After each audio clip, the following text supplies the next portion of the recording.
Hey, all right. These are those leads I told you about the other day. Tried calling them back. Tried using some cards. Couldn't get a hold of them. That's okay. You know what? Just occurs to me that my boy Tupac is on, so let me go ahead and turn this off real quick. So today what we're going to talk about real fast, we're going to talk about some closing skills, okay? A lot of you, if you're wanting to get, some of your closing skills down, what we're going to talk about today, if you've got your pen and paper, we're going to talk about what it takes to go ahead and be a fantastic closer. So I got my Mountain Dew ready, I've been coffeeed up, and now I'm ready to help. So here's what we got, closing skills. What we're going to talk about in the first, again, 10 seconds. You guys have been telling me a lot of your successes, how you've been using the scripts, how you've been using the pre-qualification, how you've saved a lot of time, how you managed to use these skills, and that is exactly why we went through these skills. So you could save your time, so you could spend more time with your family and do the things you need to do. If you're working 60, 70 hours a week, you don't have time to be messing around with a bunch of crappy leads. So I really appreciate the encouragement. Thanks for PMing me and letting me know about all the success you've been having. So today we're going to talk about closing. Let's get into it. If you got your notebook, here we go. The first thing you need to understand about closing is a natural end to a great presentation. That's all it is. We get into these huge issues about, I don't want to be a closer, I'm not a closer, coffee is for closers. All the movies, whenever they talk about being a closer or a shark or something like that, generally, it's a negative connotation. And the reason is because it seems almost a mystical ability to get a deal closed. And it's really not that mystical at all. When you think about it, you went out to dinner, with your family or something like that, the waiter says, hey, would you like some coffee with your dessert? It's an expected thing. They know, that's usually what you want. And when you come there, that's what they're going to give you. So start from that place. In your head, understand that closing, you'll want to write this down, is a natural end to a great presentation. That's all it is. It's just a natural ending. The stronger your presentation is, okay, then the less real closing you have to do. Because remember, we talked about the pre-qualification step, finding out what's important to them. Then we talked about the listing presentation. You're dealing with a highly motivated person, which is what you discovered through your qualifying, your prospecting, and all of that. You've figured out what their needs are. You sat down with them at the kitchen table. You told them about what it is you do. If they're highly motivated, and if they appreciate what you're saying, then they understand you're going to ask for the order. You're going to ask for the business. And it doesn't matter if you're selling houses, pencils, prostitutes, whatever it is. The fact is there is a close that has to, well, maybe not that one. But the point is, you know what I'm saying. Sales is sales. And you've got to close, okay? The stronger the presentation, it solves all the problems in advance. When they don't know what you're going to charge or what you're going to do or whatever, and you've told them, it solves all the questions, it solves all the problems. A strong presentation, I wrote this down, a strong presentation fixes prospecting, objections, and closing. So let me ask you this. If I had to say to you, if I was going to charge $9.97 for a course, all right, if I was going to do that, what would you think would be the most important skill? Would it be prospecting? Would it be, objection handling, for example? Or would it be closing? If you had to write down out of those three things, what would be the number one single greatest skill you had to learn? In your opinion, prospecting, objection handling, or presenting, closing? What would be the best? A lot of people would say, probably about a third of you would probably say prospecting. Prospecting makes it's the gas that brings the engine, it's the fuel to the fire, if you will. I would submit to you that prospecting, quite frankly, is the least important. Because when you have more, that's great, but if you don't know how to close, it doesn't matter how many you have. You're just kind of going on the winds of fate. You're hoping that you bump into somebody where they will actually do business with you. So the more leads you have, the prospecting methods that we teach you really are not as important, in my opinion. Objection handling, you might say, well, gosh, how do I handle that guy who says, well, I want to do, I want to have X, Y, or Z for my house, and maybe I should do a subject to, or maybe I should do a wraparound, or maybe I should do this form or that form, or whatever kind of technique to handle this problem. You would think that the more of those the more tools you have, the more lures in your fishing box, then obviously the greater your opportunity is that you'll be able to help somebody. Even then, I would say that at that point, you still are not quite as powerful as you could be, because you could be knowing all of the ways to handle things, and they change things all the time, back and forth, rules, regs, different localities, different states, different territories. They all have their own rules, customs, practices, and it's impossible to figure out what they're all doing. Not to mention that, quite frankly, if you can't close this person and sell them on the idea of why they should do a subject to, or why they should do this, or why they should do that, then again, it is all simply a waste of time. I would suggest to you instead, however, that closing is hands down the greatest thing you need to learn. Okay? So if you can focus on how to close and close well, you don't need a lot of, leads, because you'll lose less. You don't need to have all the techniques in the world memorized. It's nice to have it, but if you can close with a motivated person, then it's really quite simple from that point. Okay? So let's go on. If you want to be a strong closer, if you will, a strong closer, if you want to be strong at this, okay, then you have to have them believe it as much as you do. I read in all these Facebook posts and all this and all that through all these different places where people will open up escrow, or I should say they don't open escrow, and then the seller goes out and, sells it behind their back, and they get memorandums of contract and they record it at the courthouse and all. No, you don't have to do it. All you have to do is make them believe what you believe, and make them feel passionate about it, like you feel passionate about it. You see me ranting and raving on Facebook, ranting and raving on YouTube. The reason why is because I'm passionate about what I do. I'm passionate about helping you. And the reason is because I'm passionate, I know that you're going to take these skills, you're going to save your time, you're going to spend more time with your family, you're going to make more money. How do you get benefited? Obviously, you help the community. How do I get benefited? I get to hear your stories, and it motivates me. That's what motivates me, is hearing your stories.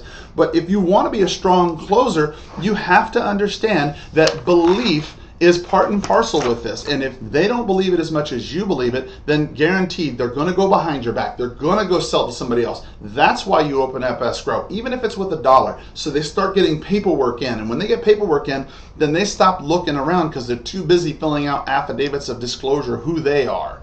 They're providing their social security numbers, things like that. So you also have to understand the language. It doesn't have to be, and we give you practical steps. We got the theory down. Now let's get some practical steps on closing. Hands down, the greatest closing technique I have ever used. Get ready. Get your pencil sharpened. I don't know that I should share this because this is kind of ninja, and Chuck Norris. It's pretty Chuck Norris stuff. It's pretty complicated, and I don't know that you can handle it. But let me share it with you anyway. Would you sign the contract, please? It's as simple as that. Would you sign the contract, please? It doesn't have to be this huge, drawn-out 9-page thing and say, oh, well, Mr. Seller, this and this and this and this and this. No. Hey, look, I already told you what I'm willing to do. I told you I'm willing to buy it. You didn't say all these nonsense about, well, I'm going to go find an in-use buyer and all this other language that you use, which makes you look like an agent and causes them to doubt. When they start doubting, that's when you lose. So say it with confidence. Mr. Seller, would you sign the contract, please? It's cut and dry. You said what you had to say. You addressed their concerns. You asked them if they had any other objections, any other questions. They said no. Now, out comes the coffee. Would you sign the contract, please? Simple as that. Okay, it doesn't have to be any more complicated than what you make it in your head. And you know who I'm talking to. If you're watching this, you know exactly who I'm talking to. Okay, you do it, I do it, I'm the same way. We overcomplicate this thing. We try to make it much more than it really is. You have to ask, this is I think C, you have to ask for the signature at least one more time than you're comfortable with. Okay? And the fact is that any good salesperson will tell you that you don't have to go in there and twist arms and break legs and make people feel uncomfortable. And just ask them straight up, listen, would you sign the contract, please? Well, no, I want to think it over. Fair enough. That's common. A lot of people like to think that, right? So what do you want to do? That is an objection, is it not? I want to think it over. Okay, so what do you do with objections? We went over this last time. Cushion it, isolate it, tie it down, handle it, right? So, Mr. Seller, I understand you want to think about it. That's valid. They are like, oh, okay, well, he's not going to fight me. So let me ask you, Mr. Seller, you're saying that you want to think about it. What specifically would you like to think about? Isolate it. Well, I'm not so sure. Okay, you're not so sure, no problem. Dig a little deeper. What are you not sure about? If they're not willing to tell you, then you know exactly what it is. Just call it out. Just say, so Mr. Seller, are you not happy with the price? Well, no, the price is cool. Okay. Are you not comfortable with the terms? Well, no, I'm cool with the terms. No problem. Are you comfortable with the closing date? Well, not really. Now you've isolated what the problem is. Okay, is there anything else besides the closing date? I mean, if everything else was okay, and we could agree on a closing date or make you happy or make this work, is there anything that would stop us from doing business today? They say, no. Okay, great, no problem. Tie it down. That's a tie down. Okay, now you handle the objection. So, Mr. Seller, what are your concerns about the closing date? Well, I've got a bunch of stuff I need to move out, and I don't know that I can move it all out in time, and I'm kind of worked up or whatever. Then you handle it. Say, okay, well, maybe we can do this, maybe we can do that, however you choose to handle it.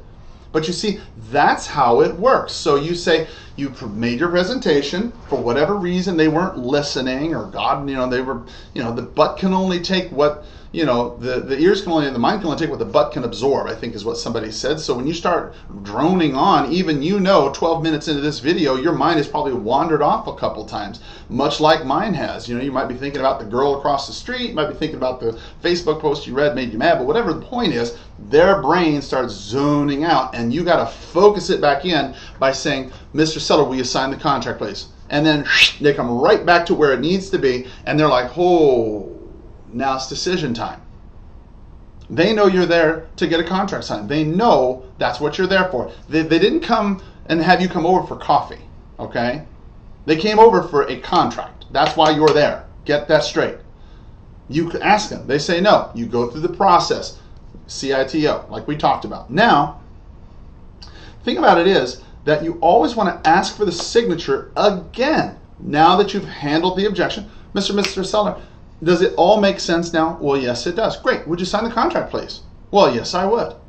You might have it in you where you feel like you can't, I can't ask that question, okay?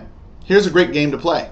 If you're on the telephone prospecting, or if you're with a person or whatever, if you want to play a fun game to stretch your mind is a lot like a rubber band, then play the no game. That's my favorite game to play. The no game is you just keep going until they say no. You approach the problem, close, they say no, you say, okay, no problem. What is it? Is it the price? Is it this? Is it that? Is it this? They say what it is. You say, oh, okay, well, here's my solution. Would you sign the contract, please? No. Okay, well, what is it? Is it blah, blah, blah, blah, blah? Well, yes, it's this. Okay, great. Here's my handle for that. You handle it. Will you sign the contract, please? No. And you just keep going on and on and on and on and on and on and on and on and on. You don't have to do it much. But if you've got that one or two client that you feel like you're probably not going to get anything out of them because of one thing or the other, then take the time to go ahead and spend a few minutes and talk with them and play the no game. Or it's otherwise called the hang-up game sometimes. If you're on the phone, it's whoever that hangs up first, loses. It will stretch your mind. It will strengthen your skills, and then you'll be in a better position when you are with somebody who's highly motivated. You won't give a damn what they tell you. You can walk in like a gangster and just say, boom, let's get this done. This is what I can do. You're confident because your presentation, you believe it, they believe it, everybody wins. There's no problems. You can get confidence of mindset by playing the hang-up game, by understanding they believe it as soon as you believe it, and with no doubt, that's when you start getting strong, when you have no doubts. Even when you're terrified. I've been there, okay? Trust me, you're going to survive. It's not going to kill you. All right, I swear to God, nobody's ever been killed. You might have had your throat, chopped or something when you're at the door. I've heard some stories. But the point is, you'll never get killed by playing the hang-up game, I guarantee. Now, next thing. The thing about it is, you have to think about the only no that quits is the last no before you quit. I'm going to say it again. The only no that counts is the last no you get before you quit. Every other no you heard, don't even think about it. But the last no you hear before you say, all right, well, that's enough. That's the only one that counts. Because think about it this way. You've been at this house for 30 minutes. You've had a chance to make anywhere from, say, $2,000 to $10,000. And in 30 minutes time, you could not present your case clearly enough, handle their objections, and close to where they feel confident enough in your abilities. Okay? So you've had 30 minutes. The only no that counts is the last one before you say, you know what? I don't need this $3,500, $5,000, $10,000 that bad anymore because I just don't see how this is going to work out. When you walk away and you know you've tried and you've heard no 100 times, then what really have you lost? Nothing. You've lost nothing. The fact is, you can't lose what you don't have. That's why, I can take wherever it is, those leads and rip them up and throw them out the window because the fact is that you can't lose what you don't have. Stop obsessing over all these leads, people who are calling. If you're prospecting every day, you're going to have people calling you all the time. It takes time to build momentum. Don't get impatient, okay? Next, you have to believe, this is D, you have to believe in your own personal value. And I don't mean personal value as a human being. Look, your mom loves you, your wife, spouse, husband, wife, girlfriend, boyfriend, whatever it is, dog, everybody loves you, and you have some intrinsic value to them. But if you look at the grand scale, most people really don't care about you. I'm sorry to tell you, but they don't care. Nobody cares about you.